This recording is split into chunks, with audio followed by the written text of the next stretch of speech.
Kinumpirma ng tanggapan ng Department of Public Works and Highways DPWH Region na pumayag ang mga opisyal na ilipat ang iminungkahing pangalawang San Juanico Bridge mula sa kalapit na bayan ng Babatngon hanggang sa lungsod na ito, na binabanggit ang pag-access bilang pangunahing dahilan.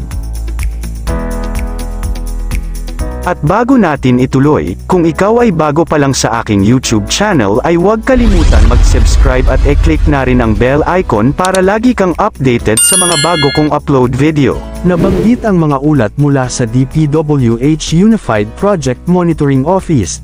Sinabi ng DPWH Regional Information Officer na si Cressida Paula Mangaporo na mayroong tatlong pangunahing dahilan kung bakit mayroong pagbabago sa lokasyon ng iminungkahing mahabang tulay.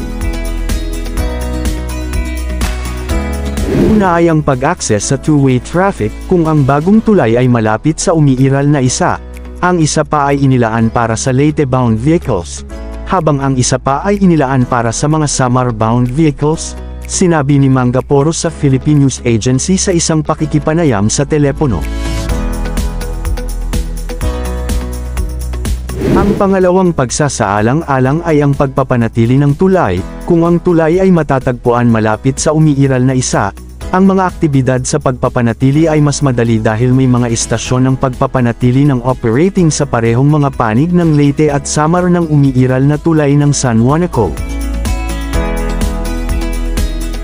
Ang pangatlong pagsasaalang-alang ay ang kalapitan ng bagong tulay sa lungsod, ang regional capital ng Eastern Visayas.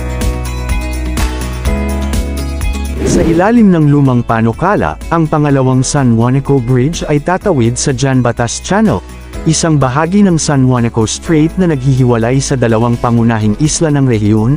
Ang iminungkahing tulay ay nag-uugnay sa Babatngon, Leyte, at Santa Rita, Samar.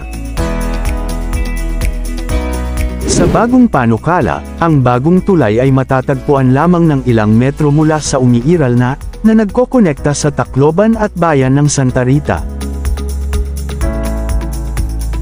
Ang Japan International Cooperation Agency JICA na grupo ng pag-aaral para sa Second San Juanico Bridge Project ay nagsimula sa una sa 4 na on-site na pagbisita sa mga pagpipilian sa ruta ng tulay noong November 17, 2023. Ang koponan ay nagkaroon ng kanilang pangalawang on-site na pag-aaral sa unang quarter ng taon. Ang kanilang ikatlong pagtatasa ay naka-schedule sa mismong buwang, habang ang pangwakas na pagbisita ay noong September 2024.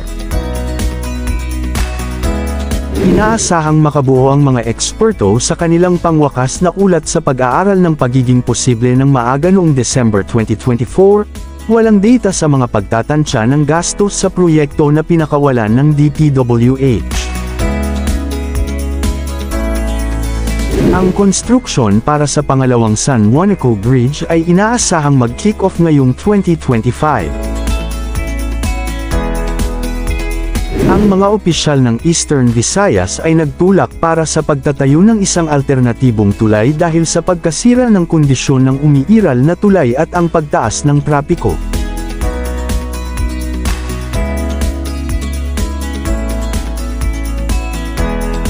Noong 2019, ang dami ng trapiko sa San Juanico Bridge ay tumayo sa 7,200 na sasakyan araw-araw, malapit sa 10,000 pang araw-araw na kapasidad.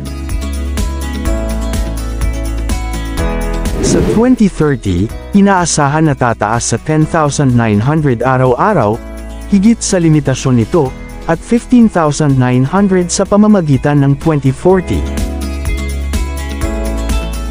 Itinayo noong 1973, ang umiiral na 2.16 km, ang San Juanico Bridge ay nahaharap sa maraming mga isyu, tulad ng pag-iipon at mataas na gastos sa maintenance.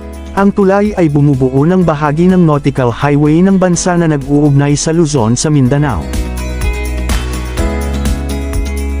Ang layunin ng proyekto ay upang tumugon sa pagtaas ng demand ng transportasyon at logistic at upang mabawasan ang epekto ng pagkagambala, paghihigpit ng logistic, paghihigpit sa umiiral na tulay ng San Juanico, sa pamamagitan ng pagtatayo ng pangalawang San Juanico Bridge, SSJB. Samantala, ang pinakahihintay na proyekto ng Panay Guimaras Negros Island, PGN, Bridges ay sumusulong, na may konstruksyon sa unang segment, Panay Guimaras, na nakatakdang magsimula sa July 2026. Ang segment ng Panay Guimaras, Section A, ay may kabuoang haba na 13.616 km, habang ang Guimaras sa Negros, Section B, ay umaabot ng 19.47 km. Ang tagapamahala ng proyekto ng Department of Public Works and Highways, DPWH, na si Antonio Erwin Aranas ay pinag-isa ang tanggapan ng pamamahala ng proyekto, na iniulat sa Infrastructure Development Committee, IDC, ng Regional Development Council, RDC, na ang Detailed Engineering Design, DED, para sa parehong mga seksyon ay 79.75% na kumpleto noong February 2024, at inaasahang may penalize sa September 2025. Sa panahon ng Pre-Economic Development Cooperation Fund, EDCF Pre-Country Program Mission mula January 7 hanggang 9, 2025, ang financing para sa PGN Bridges ay kabilang sa mga pangunahing paksa na tinalakay. Sinabi ng alkalde ng Iloilo City at IDC na si Jerry Treñas na masaya siya na siniguro ng IDC na ang mga kritikal na proyekto na kinakailangan ng Western Visayas ay palaging susuriin at inendorso sa pambansang pamahalaan para sa tamang pondo at pagkilos. Inilarawan ni Treñas ang mga tulay ng PGN bilang isang pangunahing nagawa ng IDC. Ang mga talakayan ay gaganapin din kasama ang Department of Environment and Natural Resources, DENR, tungkol sa mga alalahanin sa hayop sa dagat at mga submarine cable na maaaring maapektuhan ng konstruksyon.